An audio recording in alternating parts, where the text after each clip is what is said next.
नमस्कार, आप देख रहे हैं प्राइम टीवी और मैं हूं आपके साथ मुस्कान अजमानी। रुक करेंगे यूपी की बड़ी खबरों की ओर, जहां कांग्रेस का चुनावी घोषणा पत्र जारी होने के बाद प्राइम टीवी से बातचीत करते हुए कांग्रेस के विधानमंडल दल की नेता आराधना मिश्रा ने कहा कि पार्टी की तैयारी भाजपा से ज्यादा बेहतर है।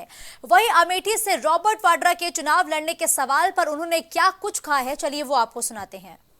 कांग्रेस विधानमंडल दल की नेता आराधना मिश्रा मोना जी इस वक्त हमारे साथ बातचीत के लिए मौजूद हैं। मैम, भारतीय जनता पार्टी लगातार ग्राउंड में नजर आ रही है, लगातार उनके नेता रैली कर रहे हैं। विपक्ष कब से यूपी में रैली करता हुआ नजर आएगा? कांग्रेस पार्टी की तैयारी, कांग्रेस पार्टी के कैंडिडेट्स की सूची, हर स्थिति में कांग्रेस पार्टी की तैयारी भाजपा या किसी भी विपक्ष के से बेहतर और अच्छी है। इंडिया गठबंधन ने लगातार पिछले 6 महीनों से जो पूरे देश में सबको एक साथ ला करके जो माहौल बनाया है, उसका असर अब दिखाई दे रहा है। भारतीय जनता पार्टी के पास तो वो रैली भी करते हैं तो भी झूठ बोलते हैं, टीवी पे आते हैं तो भी झूठ बोलते हैं। वो इस देश की जो मूल सवाल है, नौजवानों के बेरोजगार पे नहीं बोलते, बढ़ती महंगाई पे नहीं बोलते, इलेक्ट्रल बॉन्ड पे नहीं बोलते, ईडी, सीबीआई और इनकम टैक्स के बी टीम का जो छापेमारी उस पे नहीं बोलते। तो भाजपा के पास, उनके पास तो स्पष्ट हो गया, 8,000 करोड़ तो इलेक्ट्रल बॉन्ड्स उनके पास आया, तो खर्च तो करेंगे इसी तरह से। पर इंडिया गठबंधन पूरी तैयारी के साथ चुनाव में जुटा हुआ है। और हमारे भी जो हमारे वरिष्ठ नेता हैं, इन सब की, अब क्योंकि प्रथम चरण का चुनाव की डेट करीब आ गई है पोलिंग की, तो उसके पहले सारी रैलीज और सारी चीज़ें समय से होंगी। मैम, खजुराहो सीट पे इंडिया गठबंधन के प्रत्याशी का नामांकन खारिज हो गया था, जो सीट आप लोगों ने सपा को लड़ने को दी, इस पे क्या कहेंगी? देखिए, उस पर वहाँ पे क्योंकि वो इंडिया गठबंधन का प्रत्याशी भी था और उनको जिस आधार पे खारिज किया गया, उन्होंने उसको पिटीशन भी दाखिल की है। तो मुझे विश्वास है सामने आएगा सच किस तरह से हुआ है। अमेठी से क्या रॉबर्ट वाड्रा जी चुनाव लड़ सकते हैं? मैम, लगातार अटकलें हैं उनके चुनाव लड़ने। स्पष्ट कर दिया गया है उत्तर प्रदेश कांग्रेस कमेटी ने। ये प्रस्ताव यहाँ से भेजा था पीसी में, और सीसी में हमने उस प्रस्ताव को पुनः रखा था कि अमेठी रायबरेली जो गांधी परिवार की अपनी परिवार की सीट है, वहाँ पे वो निर्णय लेंगे कि कौन किस सीट पे कौन लड़ेगा। तो आप सुन रहे थे कांग्रेस विधानमंडल दल की नेता आराधना मिश्रा मोना को, जिन्होंने बताया कि उत्तर प्रदेश में जो कांग्रेस पार्टी है वो बहुत जल्द प्रचार करती हुई नजर आएगी। अभिनव सिंह, प्राइम टीवी, लखनऊ। कांग्रेस विधानमंडल दल की नेता आराधना मिश्रा मोना जी इस वक्त हमारे साथ बातचीत के लिए मौजूद हैं। मैम, भारतीय जनता पार्टी लगातार ग्राउंड में नजर आ रही है, लगातार उनके नेता रैली कर रहे हैं। विपक्ष कब से यूपी में रैली करता हुआ नजर आएगा? कांग्रेस पार्टी की तैयारी, कांग्रेस पार्टी के कैंडिडेट्स की सूची, हर स्थिति में कांग्रेस पार्टी की तैयारी भाजपा या किसी भी विपक्ष के से बेहतर और अच्छी है। इंडिया गठबंधन ने लगातार पिछले 6 महीनों से जो पूरे देश में सबको एक साथ ला करके जो माहौल बनाया है, उसका असर अब दिखाई दे रहा है। भारतीय जनता पार्टी के पास तो वो रैली भी करते हैं तो भी झूठ बोलते हैं, टीवी पे आते हैं तो भी झूठ बोलते हैं। वो इस देश की जो मूल सवाल है।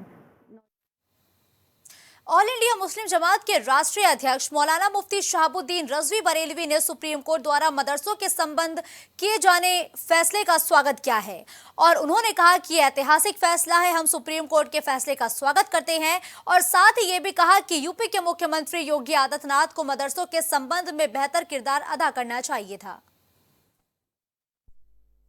सुप्रीम कोर्ट का मदरसों के ताल्लुक से जो फैसला आया है, वो निहायत ही अहम और ख़ास फैसला है।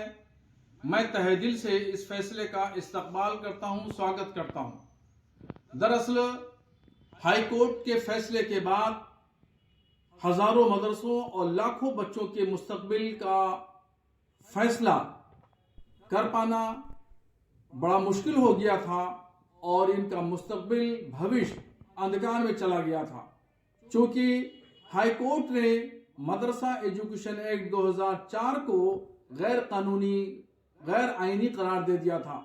इस पर मदारिस के लोग सुप्रीम कोर्ट गए और सुप्रीम कोर्ट ने बहुत बेहतरीन फैसला दिया और ये फैसला तारीखी फैसला है। इस तरीके से उत्तर प्रदेश के हजारों मदरसों का और बच्चों का, तालिबात और तलबा का मुस्तकबिल रोशन हो गया और वो तारीकी से बच गए।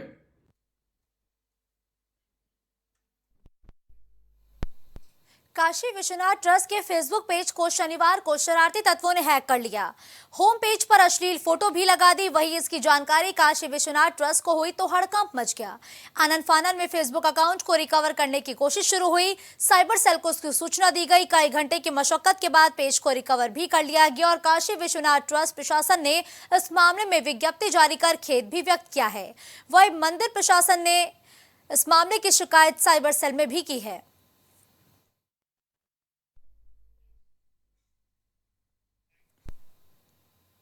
अगली खबर लखनऊ से है, जहां पुलिस ने बड़े शातिर ठगों के गिरोह का पर्दाफाश करते हुए 4 शातिर ठगों को नोएडा से गिरफ्तार किया है।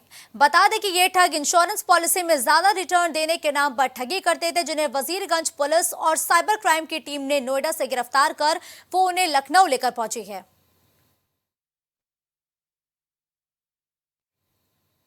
अब खबर अंबेडकर नगर से है, जहां बसखारी थाना इलाके में एक महिला के साथ रेप का वीडियो सामने आया।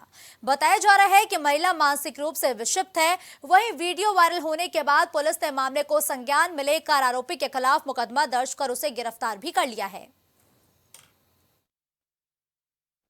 थाना बसखारी पर एक वायरल वीडियो का स्वतः संज्ञान लेकर पुलिस द्वारा अभियोग पंजीकृत किया गया है। इसमें पीड़िता मानसिक रूप से अस्वस्थ है। वह अभियुक्त को पुलिस हिरासत में लिया गया है। अभियुक्त भी शारीरिक व मानसिक रूप से अस्वस्थ बताया जा रहा है। पीड़िता को मेडिकल परीक्षण के लिए भेजा गया है। अभियुक्त को मेडिकल परीक्षण कराकर माननीय न्यायालय के समक्ष प्रस्तुत किया जाएगा। अब खबर गाजीपुर के शास्त्री नगर मोहल्ले से है, जहां लापता नाबालिग बालिका को पुलिस ने बरामद कर लिया है। बताया जा रहा है कि पढ़ाई के लिए परिजनों की फटकार के बाद छात्रा नाराज हो गई और घर से कहीं लापता हो गई, जिसकी जानकारी परिजनों ने पुलिस को दी। जिसके बाद छानबीन में जुटी पुलिस ने गाजीपुर सिटी रेलवे स्टेशन के पास से छात्रा को फिलहाल सकुशल बरामद कर लिया है। सदर कोतवाली हैं वो सीओ साहब स्वयं इसमें, क्योंकि बच्ची से संबंधित प्रकरण था, इसमें लगे। जानकारी की गई तो सभी टीमें लगी हुई थी। तो आज वो बच्ची रेलवे स्टेशन के पास मिली। पूछताछ करने में उसके द्वारा बताया कि वो पढ़ाई में थोड़ी कमज़ोर है। पेरेंट्स उस पर प्रेशर डालते हैं कि वो मैथ्स पढ़े, उसकी इच्छा नहीं है।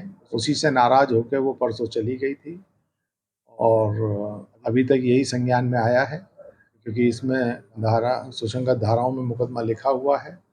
उसे माननीय न्यायालय के सामने पेश करके जो भी वहाँ वो बयान देगी उसके आधार पर इसका निस्तारण किया जाएगा।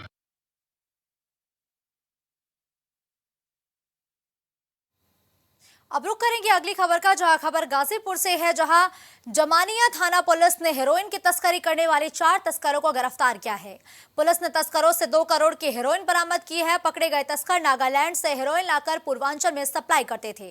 बदमाश लंबे समय से मादक पदार्थों के गोरख धंधे में लिप्त थे। फिलहाल पुलिस गिरफ्तार तस्करों के बाकी नेटवर्क की तलाश में जुटी है।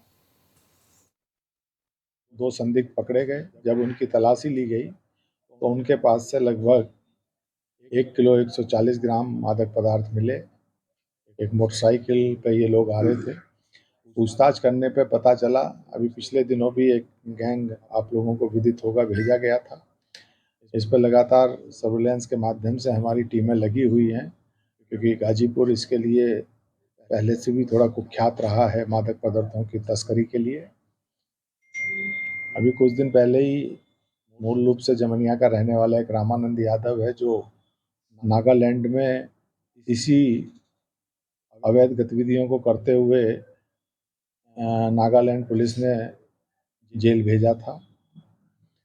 उसी के साथी थे और वो संभवतः उस समय 3 किलो माल के साथ नागालैंड में पकड़ा गया था। उसी माल को ये खपा के अपना पैसा कमाते हैं और अभी भी इसमें विवेचना के साथ साथ इनके जो सूत्र हैं उन्हें खंगाला जाएगा।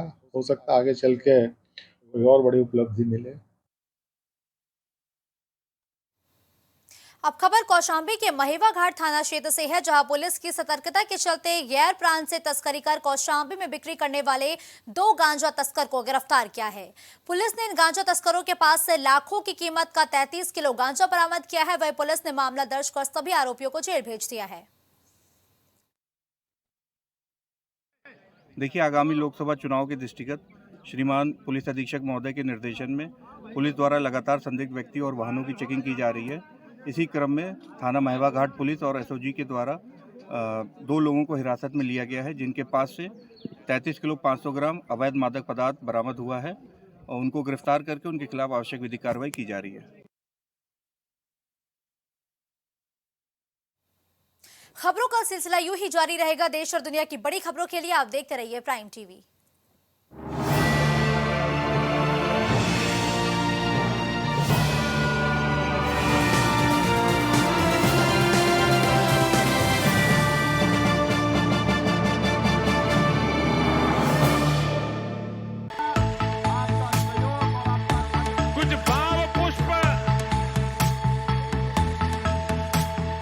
आप देख रहे हैं प्राइम टीवी, सच साहस सरोकार। प्रॉब्लम्स थी जो मेरे को स्टेप्स चढ़ते हुए प्रॉब्लम थी, वो अब I think so 70% is improved. ठीक है, मेरे को एंकल में प्रॉब्लम थी एंड मेरे को मसल्स प्रॉब्लम थी, जो मसल्स में काफ़ी पेन रहती है, जो अब की इस टाइम पर एक बार ही मैंने लिया। मैं लास्ट टाइम आया था, उसके बाद मैं अब दोबारा आया हूँ, तो ऐसे 70% इज इम्प्रूव्ड, जो कि डॉक्टर नहीं कर सका। मैंने हाँ, मतलब मैं गंगा राम के हॉस्पिटल के डॉक्टर से तकरीबन 2 साल तक ये ट्रीटमेंट करा था, कि उनको समझ ही नहीं आया ये प्रॉब्लम क्या है। दैट इज अब बेटर है।